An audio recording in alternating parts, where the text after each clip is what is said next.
Salvete discipuli. In this video, we will explore the forms and use of the dative singular for the first, second, and third declension nouns. Okay, students, before you begin this lesson, make sure you have already studied the nominative and accusative singulars of the first, second, and third declension nouns in my videos. Now, we're moving on to the dative singular. Now, what you've noticed about Latin is endings matter. And so, once again, we have before us the need to just memorize some endings. So while puella was the nominative singular, now we have puellae is going to be the word that means to or for the girl. Servus was the form of slave when it was the subject. Now, servo is how you say to or for the slave. Mater was the nominative singular of the word for mother. Now, when you see matri, you know it means to or for the mother. So, the dative case is used primarily to express indirect object. What does that mean? Indirect object means, for instance, when someone gives something to someone else. So let's use as an English example. John gave the money to his friend. In this sentence, John is the subject. Gave is the verb. The money is the direct object. In other words, the money is what John gave. But then his friend is the indirect object. The action of giving involves both an object that was given and someone to whom that object was given.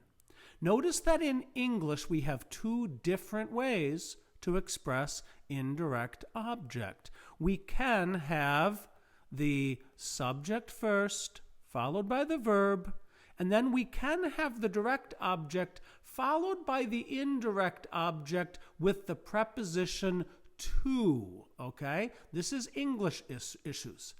But notice this sentence. John gave his friend the money. This is also a perfectly grammatical way in English to express the indirect object. In other words, we can put the indirect object before the direct object and we still understand what was given and to whom it was given.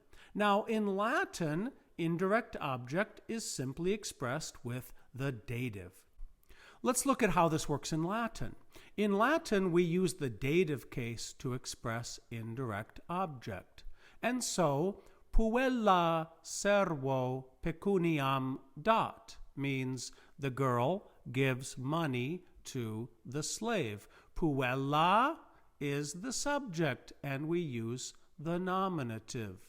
Pecuniam is the direct object, and we use the accusative. But then, in order to express the indirect object, we need the dative form. And so, servo here is the dative. It means to or for the slave. Put it all together. Puella servo pecuniam dat. The girl gives money to the slave. Now, this word order you see in Latin is the normal word order. When you have a dative sentence, you will usually have the subject first, then the dative, then the direct object next to the verb, which comes last. You know from your previous lessons that word order can be somewhat variable in Latin, but this is the normal word order. But now, before we move on, remember, in English, in addition to the girl gives money to the slave, another perfectly good translation is the girl gives the slave money. Here's another example. Servus matri librum ostendit. The slave shows the book to the mother. Again, the slave is the object. We need the nominative form. Librum is the direct object. It is a second declension noun, and it accusative there. But the dative form, to or for the mother, is matri. The slave shows the book to the mother. And of course, it goes without saying, you could have said the slave shows the mother the book.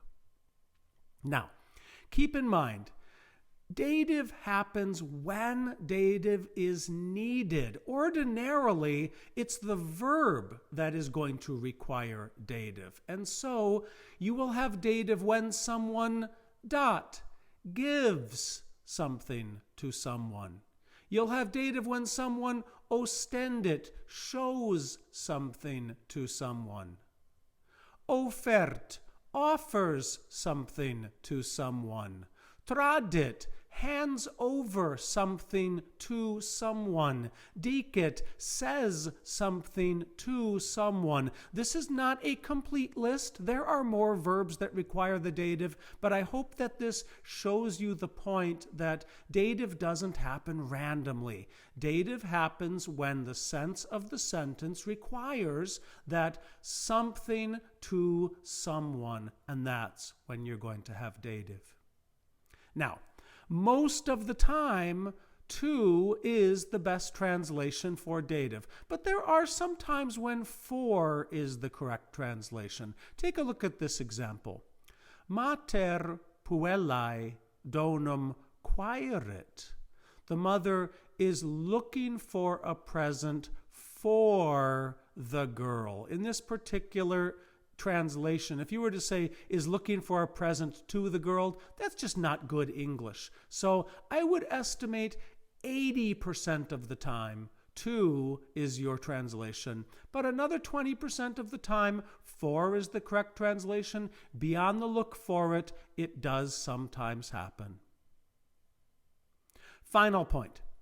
You've already learned that the preposition ad means to, but remember, ad is for direction towards something. The preposition ad means to only when something is moving toward something else. So here's an example of where you would see ad.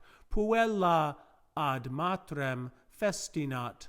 The girl hurries to the mother. You would never use dative when you have action towards something, movement towards something. But here, puella matri rem narrat, the girl tells the matter to the mother. Here is exactly where you would have dative, and you would never use ad in this situation. Click on the information section of this video to go to my website for more language resources, as well as to hear my Latin language cover songs. Valete. Goodbye. Be well.